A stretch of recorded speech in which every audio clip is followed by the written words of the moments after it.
주님을 따르는 자에게 주시는 상이라는 제목입니다. 지난주에 우리가 초청 전도 집회도 가졌고요. 저와 여러분들은 다 주님을 따르는 하나님의 제자들이고 하나님의 사람들인데, 또 새롭게 믿음을 시작하는 분들, 우리가 또 그들에게 어떻게 권면해야 될지도 봐야 되고, 또 우리도 우리가 믿는 믿음이 무엇이고 우리가 주님을 제자가 되어서 주님을 제자로서 따라가는 삶은 어떤 삶인가 하는 것에 대한 확실한 이해가 있어야 합니다. 마태복음 10장은 여러분, 주님이 제자들을 부르셔서 전도지로 보내시면서 두버릇도 가지지 말고 이런 말씀에 이어지는 말씀입니다.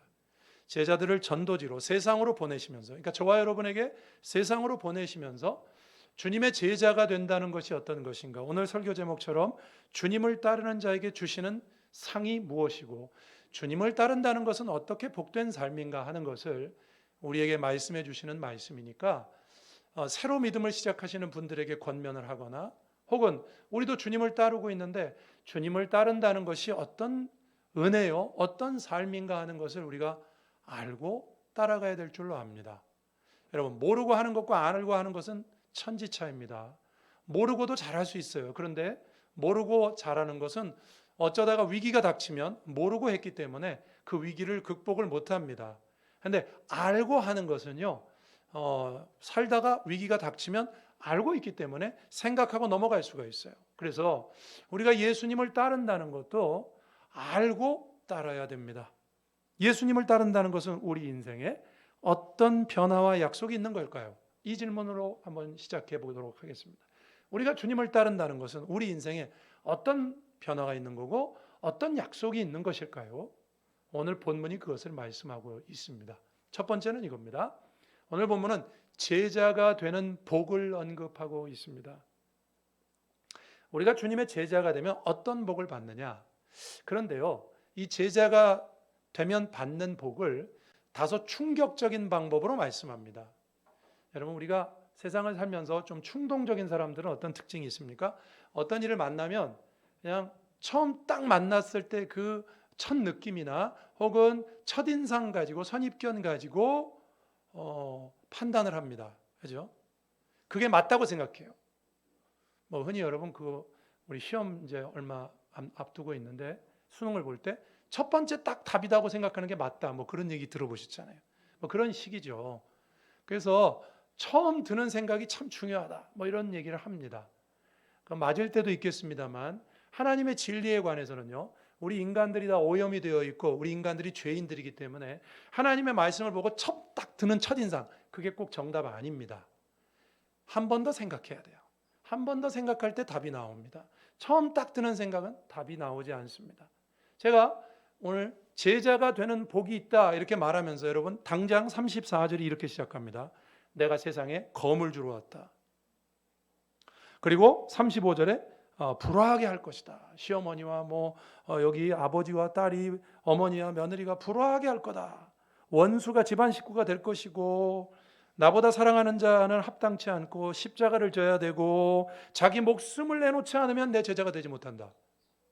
여러분, 오늘 말씀이 험악하게 시작합니다. 그렇죠? 목사님, 주님의 제자가 되면 복이 있다고요? 근데 여기 보니까 이게 무슨 복입니까? 불화가 생기고 검을 주러 왔다. 그러니까 여러분, 이 말씀을 이렇게 딱 그냥 보면서 이 말씀 때문에 시험 받는 분들도 제가 본 적이 있어요. 효자 효녀 중에서 부모보다 어머니나 아버지보다 나를 더 사랑하는 자는 내게 합당치 않다. 이 말에 걸림이 돼가지고요, 자기가 부모님을 굉장히 귀하게 생각하는데 부모보다 예수님을 더 사랑해야 되고 자기는 이 말씀을 받아들일 수 없다는 거죠. 그는 이 말씀을 그냥 있는 그대로만 보는 거예요. 첫인상이에요. 우리가 하나님의 말씀을 그렇게 한 번에 딱 받아들일 만한 능력이 없습니다. 한 번 더 생각해야 돼요. 그럼 이렇게 한번 생각해 보세요. 주님이 주님을 따르는 제자들에게 복이 있다고 하시면서 왜 이렇게 험악하게 시작하실까요? 충격요법입니다. 충격요법. 너무 좋은 거니까 우리가 주님의 제자가 된다는 것은요, 세상에 그 어떤 것과 비교할 수 없어요. 성공한다, 이 정도하고 비교할 수가 없어요. 주님의 제자가 된다는 건요, 완전 대변혁이 일어난다는 뜻이에요. 여러분, 예수 믿은 사람들에게 물어봅니다. 인터뷰를 해요. 당신이 예수 믿고 난 다음에 당신의 인생에서 지금까지 살아오면서 가장 충격적인 사건이 뭡니까? 그러면 대부분 이렇게 답변합니다. 내가 예수님 만난 거. 주님을 만났을 때가 왜냐하면 자기 인생이 바뀌거든요. 여러분 BCAD가 있는 것처럼 역사를 가리킬 때 BCAD. BC는 Before Christ잖아요. 역사가 주님을 중심으로 나뉘는 것처럼 여러분 우리가 주님을 만난 다음에요. 우리 개인의 역사가 바뀌어요. 제대로 된 하나님의 사람들이면 다 그 고백을 합니다. 저도 마찬가지예요. 제가 주님을 의식하고 믿고 주님이 계시다는 걸 깨닫고 난 다음부터 제가 인생이 바뀌었어요. 왜? 보는 게 달라지고요. 사람이 다 달라져요. 보는 게 달라지고요. 생각하는 게 달라지고요. 말하는 게 달라지고요. 살아가는 목적이 달라져요. 여기 여러분 검을 주시겠다고 그랬죠. 주님이. 내가 너희들에게 검을 주러 왔다. 검은 뭘 의미하냐면 혁명을 의미합니다. 혁명. 요즘에 혁명을 총으로 하지만 옛날에는 검이 혁명이에요. 그러면 나를 따르는 자, 오늘 10장 말씀이 제자들을 보내시면서 하시는 말씀이잖아요. 전도가 일어날 것이고 전도하러 보내시면서 하시는 말씀입니다. 나를 따르는 자들에게 검을 주시겠다. 그러면 이거 예수 안 믿는 사람들이 이 본문을 딱 읽으면요. 와, 이거 너무 힘들다. 이거 와, 예수 믿으면 검이고 뭐 불하고 어려움이고 혁명을 말하는 건 맞습니다. 그런데 이 혁명이 내 외부에서 일어나는 혁명이 아니라 내 속에서 일어나는 혁명이에요. 주님을 만나면 여러분 인생에 혁명이 일어납니다. 믿으십니까? 다 경험하셨잖아요. 우리 예수 믿는 사람들은 알고 있어요. 달라져요. 그 어떤 것과 내가 뭐 결혼할 때 좀 설렜었던 게 있죠. 또 내가 직장에 들어갔을 때 설렜던 거, 내가 뭐 시험에 패스하고 설렜던 거 그것과 비교가 안 됩니다. 예수님을 만났을 때 그 사건은 내 인생 전체에 영향을 끼치는 거예요. 대혁명. 그걸 주님이 이렇게 충격요법으로 표현하신 거예요. 내가 검을 주러 왔다. 일생일대 변화가 일어납니다. 변화가 생깁니다. 근데 이 변화는요, 좋은 변화입니다. 그게 포인트예요. 변화가 생기는데 이 변화는 좋은 변화입니다.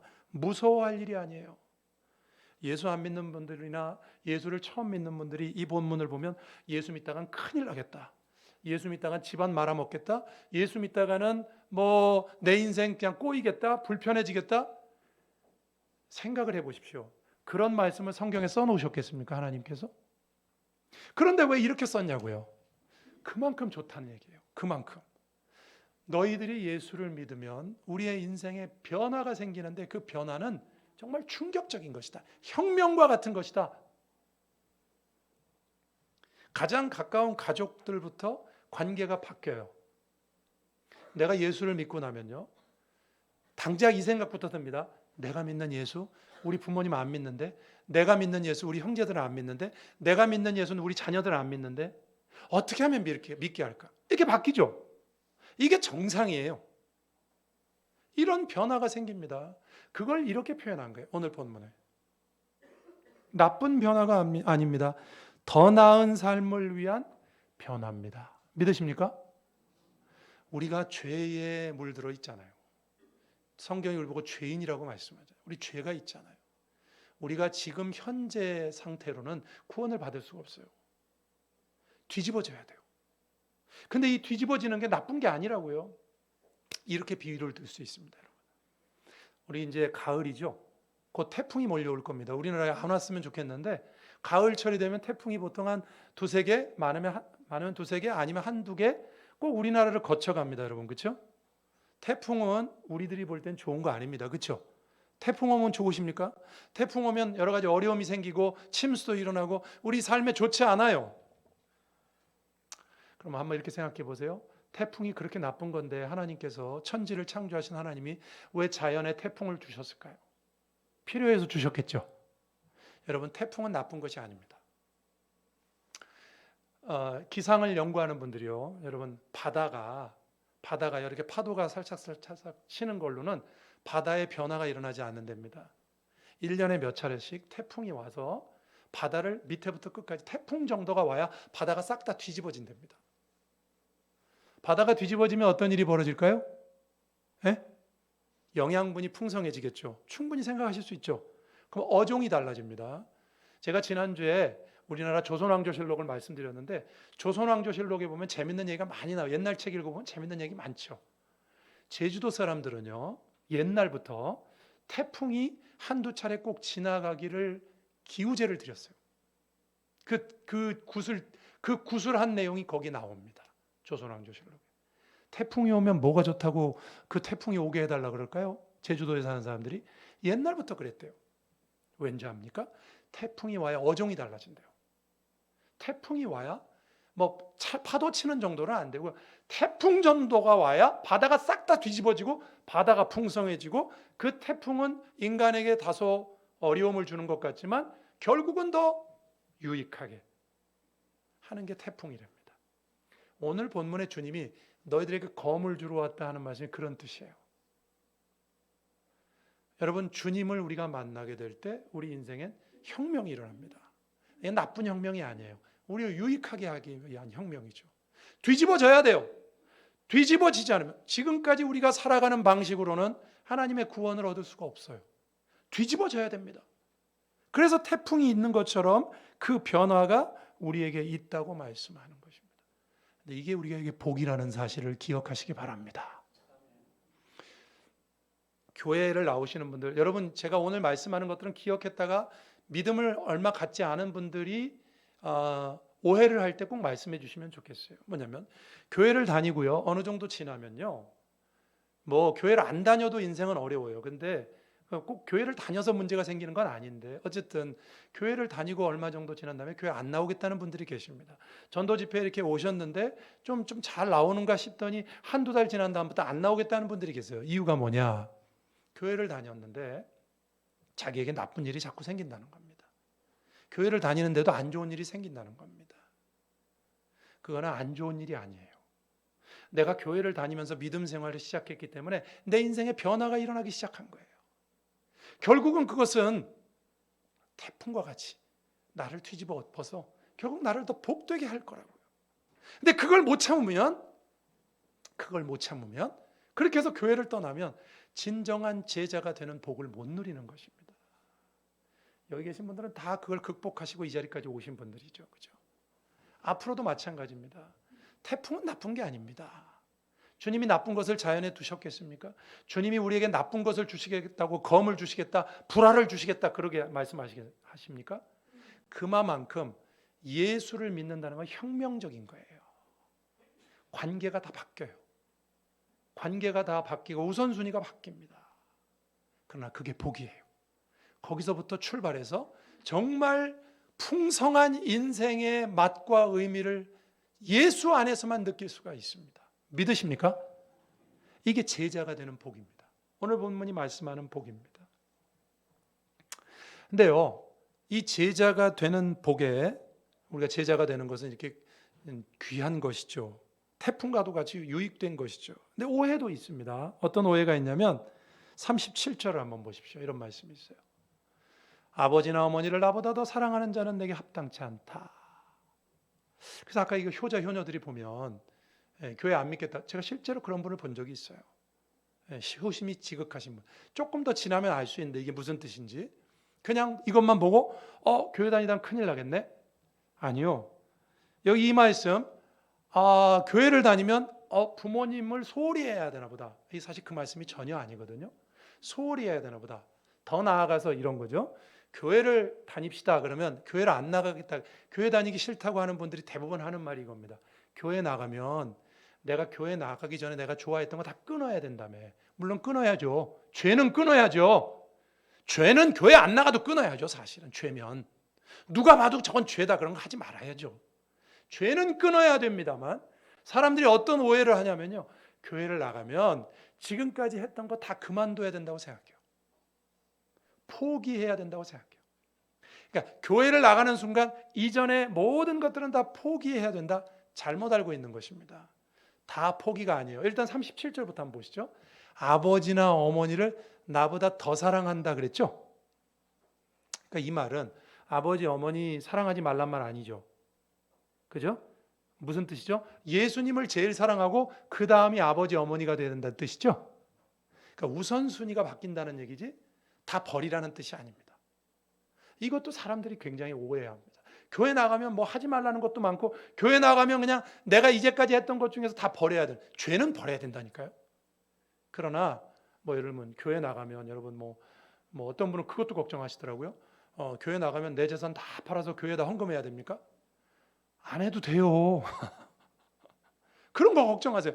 교회 나가면 그냥 예전에 예수 믿기 전에 그 모든 것들을 다 버리고 내놔야 되는 것처럼.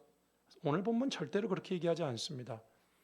제가 모세를 한번 말씀드린 적이 있는데 히브리서에 보면 모세를 이렇게 말하죠. 모세는 애굽의 모든 보화보다 그리스도를 위해서 받는 수모를 더 큰 상으로 여겼다. 히브리서에 그 말이 나옵니다. 그 말도 보세요. 더 큰 상으로 여겼다는 거 비교급이에요. 그러니까 모세는 애굽의 보화는 다 중요하지 않고 하나님만 중요하게 생각한 겁니까? 아니에요. 그랬다면요. 모세가 애굽에서 나올 때 애굽 사람들한테 금은 보화를 받아 갖고 나왔죠. 그렇죠? 그럼 애굽 사람들한테 그래야 되는 거 아닙니까? 야, 그거 필요 없다. 그까짓 거 필요 없다. 우리는 하나님이 돌보니까 우리는 빈손으로 나가겠다. 그랬습니까? 하나님이 시켰어요. 다 받아 갖고 나오라고. 그거 다 받아 가지고 나와서 어떻게 썼어요? 성막을 만들 때 헌금도 하고 그거 팔아서 광야 40년 동안 그걸로 살아야죠. 여러분, 예수를 믿는다고 뭐 싹 다 포기해야 된다. 다 버려야 된다. 그렇게 생각하는 건 세상이 마귀가 예수 못 믿게 하려고 사람들에게 잘못 가르쳐 주는 것입니다. 성경은 절대 그렇게 말하지 않아요. 신앙은 세상 것을 다 포기하는 것이 아닙니다. 우선순위가 바뀌는 것입니다. 믿으십니까? 주님이 이거는 시키지 않아도 그렇게 돼요. 내가 주님의 참된 제자가 되잖아요. 이렇게 시키지 않아도 주님이 제일 중요해져요. 주님이 누구신가를 깨달으면요. 주님과 비교할 수 있는 건 아무것도 없잖아요. 그래서 주님이 제일 중요한 분이 돼요. 주님이 1번, 그리고 내가 옛날에 제일 중요하게 생각했던 뭐 가족이나 뭐 물질이나 명예나 이런 거는 후순위가 되는 겁니다. 그렇다고 이거 버리는 게 아닙니다. 여러분, 이거 버리면 우린 세상 밖으로 나가서 살아야죠. 제가 이 말씀을 왜 드리느냐? 예수님의 제자가 되면 다 포기하는 거라고 생각하시더라고요. 죄는 포기하시라니까요. 그러나 다 포기하는 게 아닙니다. 더 중요한 것이 무엇이고 덜 중요한 게 무엇인지 깨닫게 되는 것입니다. 그래서 저는 이렇게 반대로 말씀드려요. 여러분, 예수 믿고 난 다음에요. 돈이나 명예에 대한 생각이 달라집니다. 그래서 예수 믿고 난 다음에 오히려 이런 분들이 많아요. 내가 돈 더 많이 벌어야 되겠다. 내가 세상에서 할 수 있는 한 명예도 얻어야 되겠다. 왜? 예수님 때문에. 주님을 위해서. 주님의 영광을 위해서. 주님의 나라를 위해서. 저는 저와 여러분들이 다 그런 삶을 사는 하나님의 제자들인 줄로 믿습니다. 여러분, 제자가 된다는 건요, 복된 일입니다. 제자가 된다는 건요, 아주 혁명적인 일이에요. 내 인생이 그렇게 바뀌어요. 근데 그만큼 풍성해진다는 거예요. 풍성해지고 또 주님이 우리 보고 그러면 나 막 만나기 전에 모든 거 다 버려라. 그렇게 말하지 않는다니까. 이 본문이 그런 뜻 아니라니까요. 버리라는 게 아니라 관계가 재설정이 됩니다. 리셋이 되는 거예요. 리셋. 옛날에 주님이 1번이 아니었는데 이젠 주님이 1번이 되십니다. 여러분, 이게 바로 주님을 따르는 자가 받는 첫 번째 상급이에요. 우리가 이렇게 바뀌어요. 우리가 이렇게 풍성해지고 우리가 하나님 앞에서 이렇게 모든 세상을 바라보는 눈이 예수 만나기 전보다 더 온전해집니다. 여기 계신 분은 다 그런 분들이시죠. 그 은혜가 우리만이 아니라 믿지 않는 우리 주변의 사람들에게까지 넘치기를 주의 이름으로 축원합니다. 두 번째입니다. 두 번째는요, 제자가 되는 복. 이게 이제 우리 내면에 나에게 관련된 거라면 외적으로 상도 주시겠다고 말씀하세요. 상. 제자들을 주님께서 보내시면서 이제 너희들이 가서 전도하면 자기 십자가도 져야 되고 때로는 목숨의 위협도 받을 것이고 어려운 일이 많을 거다. 그러나 그거는 그 속에서 걱정하지 마라. 내가 너희들에게 상급이 되시겠다는 말씀을 오늘 본문에 하십니다. 42절을 보시죠. 이렇게 말씀하세요. 제가 몇 주 전에 이 말씀 소개한 적이 있는데 또 누구든지 제자의 이름으로 이 작은 자 중 하나에게 냉수 한 그릇이라도 주는 자는 상을 잃지 않는다. 그러면 여기서 보세요. 제자의 이름으로 그랬는데 누구 제자입니까? 예수님 제자죠. 그러니까 누구든지 예수님의 제자를 보고 그 사람한테 냉수 한 그릇이라도 주면 그 냉수 한 그릇이라도 대접한 사람은 상을 잃어버리지 않는다. 그러니까 그만큼 주님께서 제자들을 세상에 보내시지만 너희들이 가서 때때로 고생할 때도 있을 것이고 십자가를 져야 될 때도 있을 것이지만 그러나 내가 너희들을 영접하는 자들과 이렇게 함께 해주겠다. 조금 더 구체적으로 얘기해 볼까요? 40절을 보십시오. 40절에 이런 말씀이 있어요. 너희를 영접하는 자는 나를 영접하는 것이요 나를 영접하는 자는 나를 보내신 이를 영접하는 것이니라. 너희를 영접하는 자, 아까 그 제자의 이름으로 물 한 그릇이라도 주는 사람이죠. 너희를 영접하는 자는 누구를 영접하는 거라 그럽니까? 예수님. 그러면 이 40절하고 42절 합쳐보세요. 아까 42절에서는 제자의 이름으로 복음을 전하는 사람을 영접하는 사람에게 물 한 그릇이라도 결코 상을 잃어버리지 않는다. 그런데 그 영접하는 그 사람은 사람이 아니라 40절에 보니까 나를 영접하는 것이다. 여러분 이건 뭐냐면 너희들이 복음으로 이 세상을 살 때 내가 너희들에게 주는 첫 번째 복은 뭐냐면 내가 너희들을 나처럼 대우해 주겠다 그런 뜻입니다. 별로 놀라시지 않는군요. 여러분들이 다 예수가 되게 해주시겠다는 거예요. 이렇게 비유를 한번 들어보겠습니다. 사극 같은 데 보면 왕이 이렇게 왕의 조서를 내려서 가지고 옵니다. 이제 뭐 사가로 왕이 직접 오지 않고 그 왕의 종의 신하의 사가로 옵니다. 왕의 명령이요. 그러면 어떻게 합니까? TV에서 보면 밑에 돗자리 깔고 어떻게 하죠? 그렇게 절을 합니다. 그렇죠? 근데 그 왕의 명령을 전달하는 사람이 보통 새파란 무슨 뭐 사관이나 아니면 새파란 사람들이 많아요. 그 명령을 받는 사람들은 머리가 희끗희끗하신 나이 많은 이드신 분들이고. 근데 그 사람이 그 새파란 사람 앞에서 고개를 딱 이렇게 땅바닥에 떨어뜨리고 왕의 명령입니다 하는 사람에게 이렇게 절을 합니다. 좀 이상하지 않습니까? 그 왕이에요? 그게? 아니잖아요. 새파란 종이죠. 새파란 신하죠. 근데 뭐 때문에 그렇게 엎드립니까? 그 왕의 조서 때문이죠. 왕의 신하, 그 사람이 누구냐와 상관없이 그가 왕의 조서를 읽고 있는 동안은 그 사람이 왕이라는 뜻입니다. 예? 그래서 그렇게 엎드리는 거예요. 왕을 뵙습니다. 이거하고 똑같은 거예요. 왕이 직접 오지 않았지만 그게 왕이라고 생각하는 겁니다. 오늘 본문의 말씀이 그런 뜻이에요. 내가 너희들을 보내서 내 말을 세상에 전파한다. 그러면 너희들이 내 왕의 전령으로 세상에 나가서 복음을 전하는 그 순간은 바로 너희들이 내가 되는 것이다. 믿으십니까? 이거는 이거예요, 여러분. 우리가 예수님을 믿으면, 주님을 따르면 세상에서 성공한다, 건강하다, 뭐 세상에서 잘 된다, 이것과 비교가 안 되는 겁니다. 우리가 예수님을 믿으면, 우리가 예수님을 전할 때 우리는 예수가 된다고 말씀하시는 거예요. 크리스천이라는 말이 작은 예수란 뜻이라고요. 우리가 예수가 된다는 뜻이에요.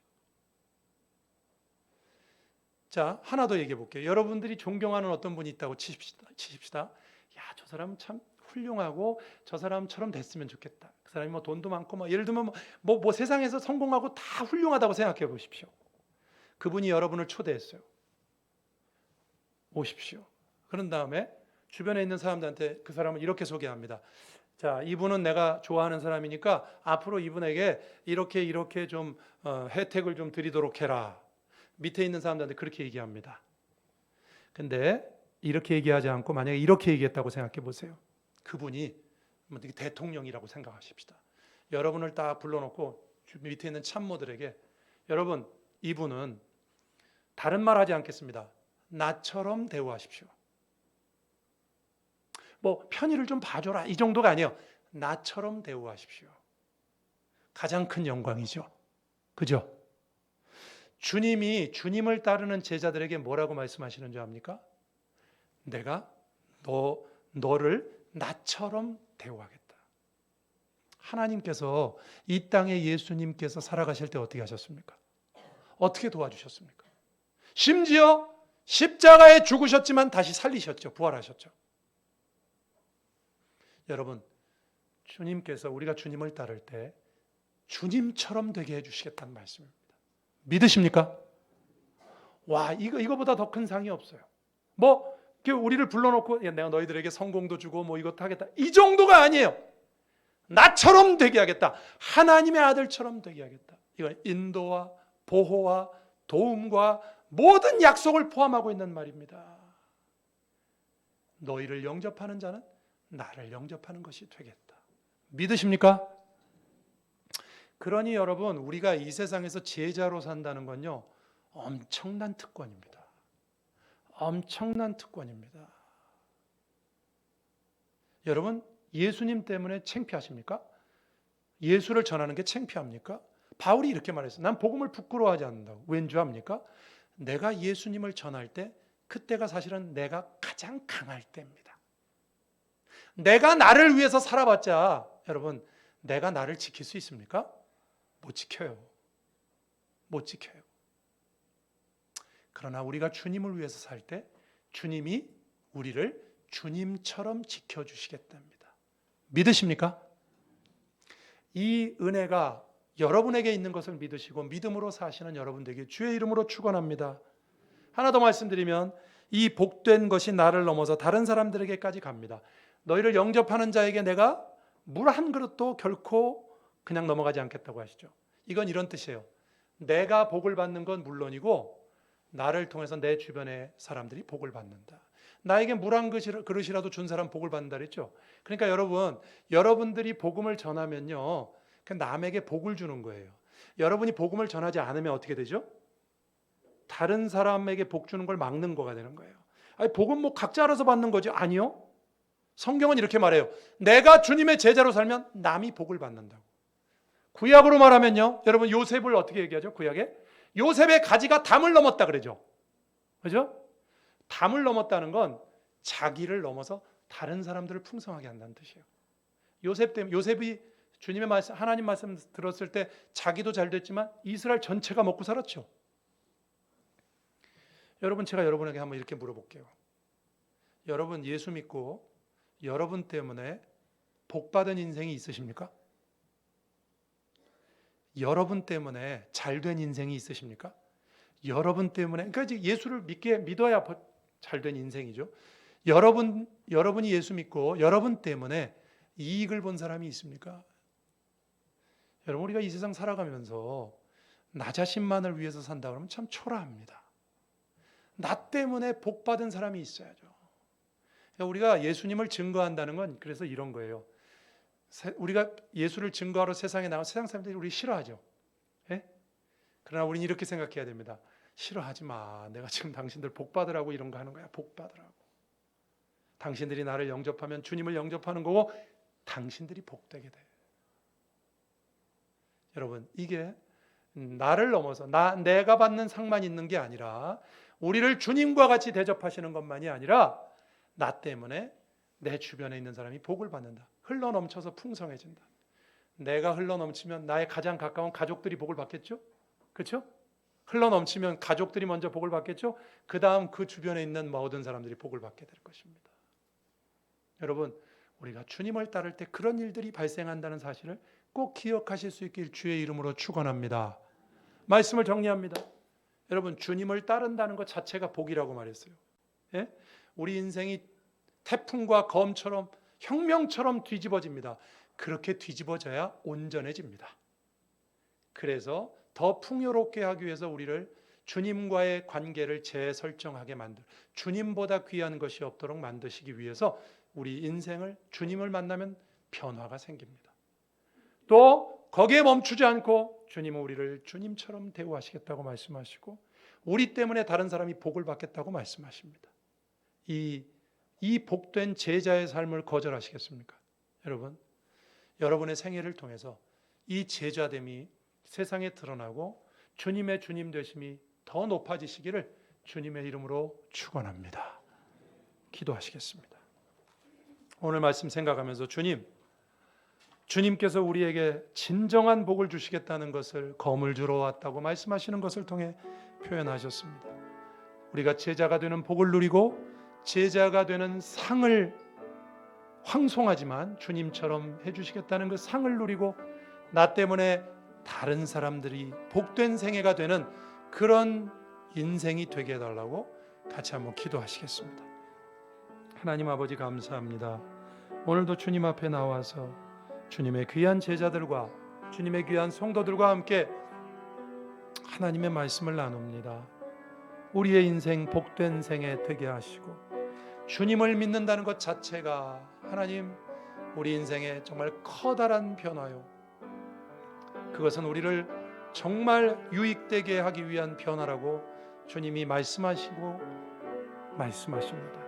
우리가 제자가 되는 복을 누리고 또 그 제자들에게 약속하신 상을 누리며 주님처럼 해주시겠다는 말씀, 우리 때문에 다른 사람들이 복을 누린다는 그 말씀, 주님 우리가 그런 인생이 될 수 있도록 저희들을 붙잡아 주옵소서. 오늘도 저희들을 붙잡으시니 감사합니다. 주님의 참된 제자로 살 때 주님 저희들에게 약속하신 것, 또 저희들이 누리는 복, 너무도 황송하지만 그것을 누리며 이 세상을 살아가는 그런 귀한 성도들 다 되게 하여 주옵소서. 예수 그리스도의 이름으로 기도드립니다. 아멘.